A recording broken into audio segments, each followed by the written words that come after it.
If you're changing the prop on your Yamaha, you're probably getting this one critical part wrong.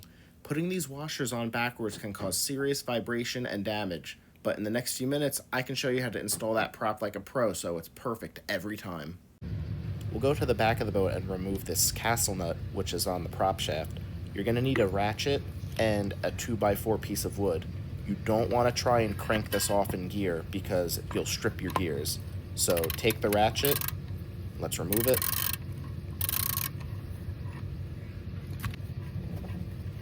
Alright, now that we have the castle nut off, we could remove the washer that's under it and then slide the prop off. Sometimes the prop could be a little stuck if it hasn't been greased, but you can bang it off with a rubber mallet or use the piece of wood. Get out of here. Alright, now that we have the prop off and the brakes off, this is the perfect time to inspect the rear main seal of the lower unit. Sometimes fishing line will get wrapped around the prop shaft and make its way into this seal, causing you to leak gear fluid. You should also wipe away any old grease that's on the prop shaft or the rear seal. We're going to re-grease all of this. Even though it looks delicious, do not eat this. Okay. Now that we have the prop off, we can work on taking it apart and re-greasing everything. You can take the spacer out of the center. Sometimes that gets stuck, but you can use a couple of screwdrivers to get it out. Next, we could flip the prop over and pull out the thrust washer. Make sure you note the orientation of this before you reinstall it. Mine's stuck, so I'm going to use an adjustable wrench to try and unscrew it.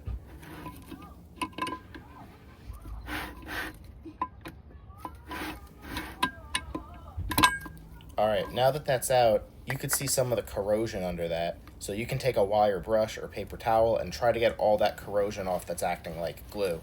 And then we'll re-grease over this. Use a lot of this marine grease on the corrosion. The marine grease will keep the water out so then the two pieces of metal can't fuse together. By using a lot and spreading it around in the propeller, it'll make getting it off that much easier next time. Be sure to note the orientation of this thrust washer before you put it on the propeller. If you put it on backwards, it could potentially damage your lower unit. Now that the thrust washer's in, we can flip the prop over and grease the area that the spacer goes into. Make sure you apply it on all mating surfaces so it doesn't corrode stuck like mine did.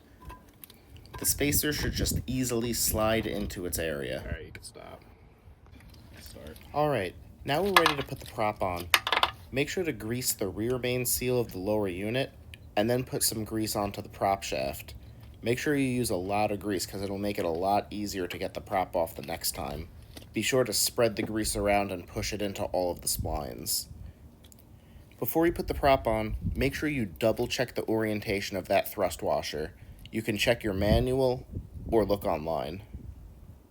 The prop should slide on pretty easily. You might have to rotate the prop a little bit so then the splines line up, but then the prop should be seated all the way to the back like this.